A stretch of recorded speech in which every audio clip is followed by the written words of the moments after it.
There's this guy in LA, right? This gangster. He's like a Crip. Have you seen this? Have you seen the clips? Oh, I Okay. don't know. There's this big gangster, right? He's been in jail and he's Yeah. done like a lot of jail fights and shit like that. And he's claiming that he could knock out a UFC fighter. No, those guys This is is like like another Jake Paul type thing. it's like all you can do is kind of laugh, you know. It's like Yeah. all these guys, there's a bunch of like people in the world who like heavily overestimate, you know, their skill set. And I definitely think that, with like some of these guys, they probably can pack quite a punch. So like you can't like underestimate everybody. But it's just like, with professional trained fighters that have been doing like with me, I've been doing this like my entire life. It's kind of funny to see like someone who has like only had like a few fights on the street claimed that they could beat like a seasoned veteran. You know what I mean? Yeah.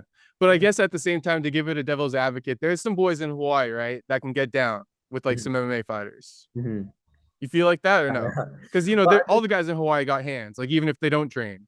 hmm Yeah, I think that like definitely in like the MMA gyms, like you see you come in like you could spar with like one guy and like he's like has like been training for like a few years, been like or like one guy who like came in on the first day, but he's just a natural, so it just depends on the person and like the type of fighter they are. Yeah, and it's like you might be good in the streets, but that's only like the base. Like that's like being good at like one aspect of martial arts. Like you Yeah. got to like come in and like develop that because like you're saying that just makes you like a natural, so to speak. You got a Mhm. little bit of experience, but you come in there with a guy with experience, you're gonna Mhm. get messed up. Yeah, yeah. Yeah. Yeah, definitely. I think that like 90% of the time though, the people that like have a few street fights, it's a lot different once they come into a gym with like professional or even amateur MMA fighters. Yeah, and that's never happened to you over there in Hawaii. Like, anything like that happened with you?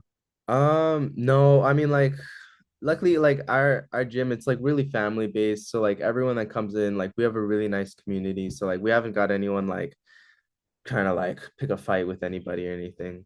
Okay, but not on the streets or anything like that.